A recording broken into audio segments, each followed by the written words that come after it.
But first, tonight is primary night in Florida and New York. The race making national headlines is the Florida gubernatorial Democratic primary, the first test of whether Governor Ron DeSantis, who has frankly Beatles-like star power in his party right now, can actually be stopped. And the Democrat who is victorious tonight in the primary has in some polls shown that he can, in fact, go toe-to-toe with the sitting governor. At the same time, it is all but crystal clear that Ron DeSantis has a 2024 run for the White House very much on his mind. Not only do his poll numbers crush everyone not named Donald Trump, but he has also has a major fundraising machine behind him. He has a massive war chest at his disposal, a Florida record more than $180 million of cold, hard cash in the bank right now. And if you are wondering, yes, he can use all of that money for a presidential campaign. And unlike many in the GOP for whom even the specter of a Trump re-election bid has them renouncing the most remote possibility of challenging him themselves, DeSantis has refused to cave.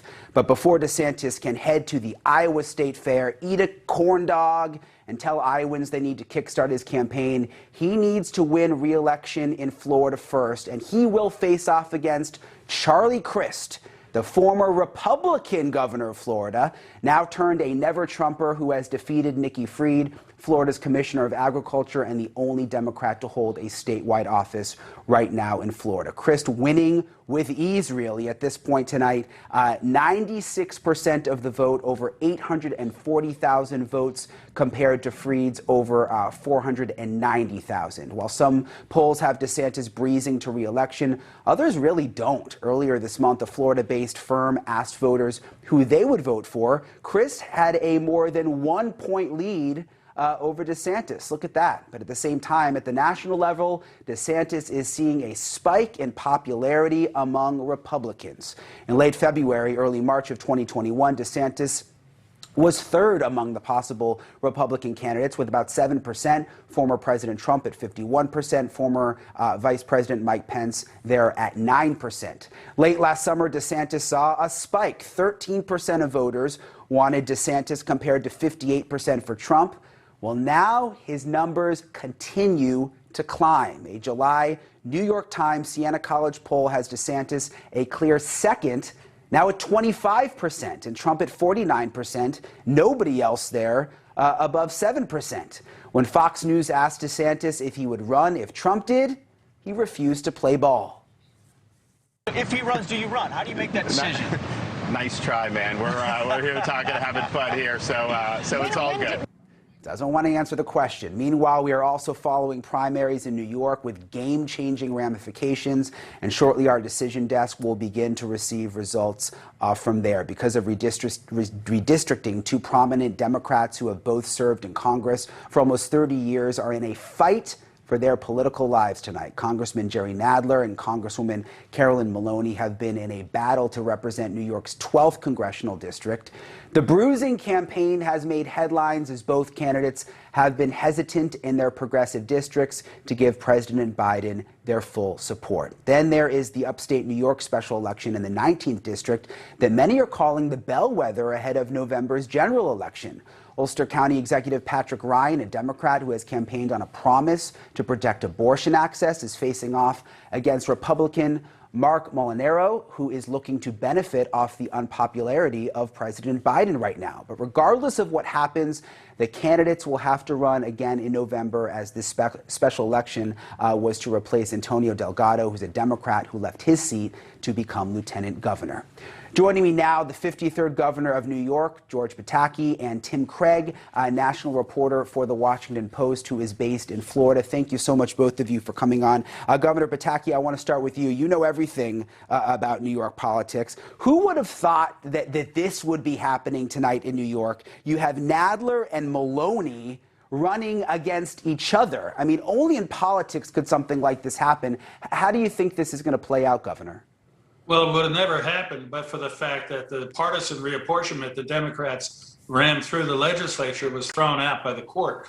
So this district was imposed by the court, and they did not go out of their way to protect incumbents. So this is an unbelievable race. You know, the two of the longest serving members of the House, not just in New York, but in the country, thrown against each other. We'll see soon enough who's going to win.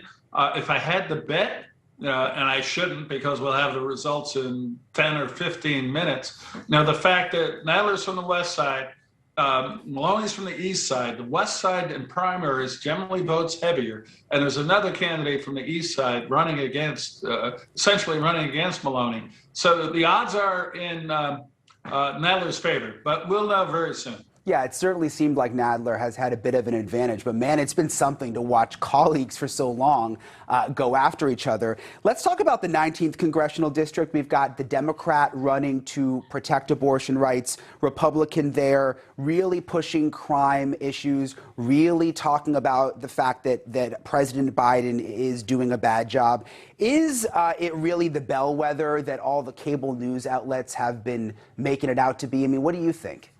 Well, Brian, first of all, it's the only election in New York that's actually an election. It's not a primary. The winner will take office tomorrow and be a member of the House of Representatives. And you have two popular candidates, a popular Republican and a popular Democrat. So in that sense, it is a bellwether. But on the other hand, everything's going to change between now and November.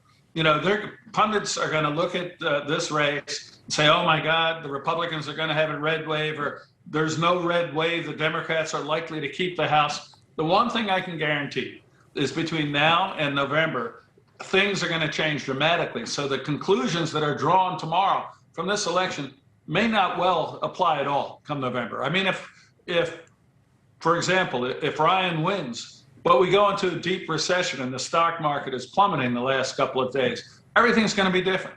Right. On the other hand, that's a good point. If Molinaro wins and the Republicans just continue to rally around Trump and argue for taking away abortion rights, that'll make things different in November. So the pundits are going to say, oh, my God, this is going to tell you what's going to happen in November. It's not.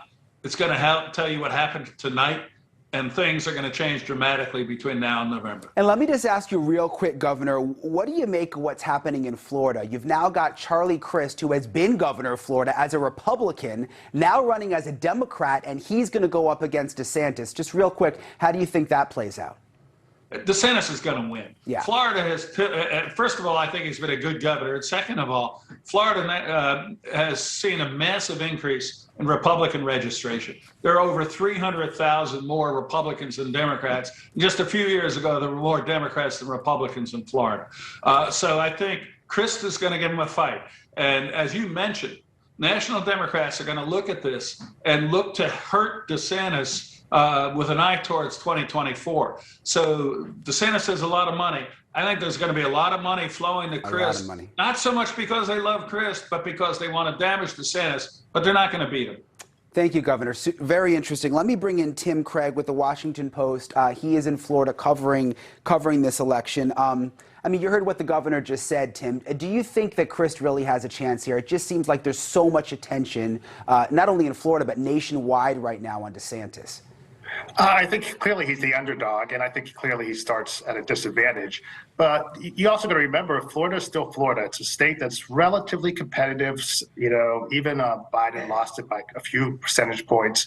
You know, DeSantis won in 2018 by like 50,000 votes or less. So it's still Florida. It still could be a close race. And you have the unknowns out there, such as abortion, the debate of abortion. You know, Florida is one of those states that, depending on who wins the election, will really determine the future as it relates to abortion rights in the state. I got to get this in, Tim.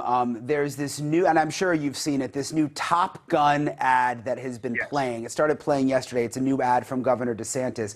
Let's take a look at this and talk about it on the other side.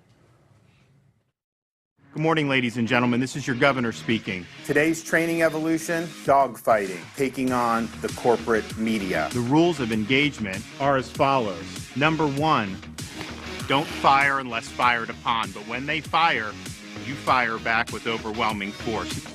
Does it say that in the bill? I'm asking you to tell me what's in the bill. All right, ladies and gentlemen. Let's turn up on. I mean, they've got him in the plane there. I don't know why. It just makes me smile, but it does seem like the attack on the media, which is really what the ad is doing, certainly taking, you know, something right out of Trump's playbook, Tim.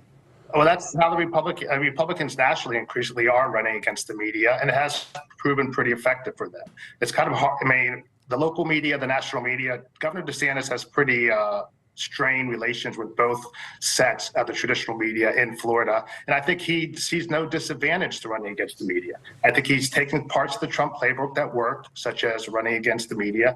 And then I think if he does run for president, he's going to find his own sort of niches to run and build on the Trump agenda and the Trump coalition going forward. It's going to be interesting to see how this plays out. Governor George Pataki and Tim Craig, thank you both for coming on tonight. We appreciate it. Thank you. Thank you for watching. Go to newsnationnow.com to find NewsNation on your cable provider. And don't forget to click the red subscribe button below to get more of NewsNation's fact-driven, unbiased coverage.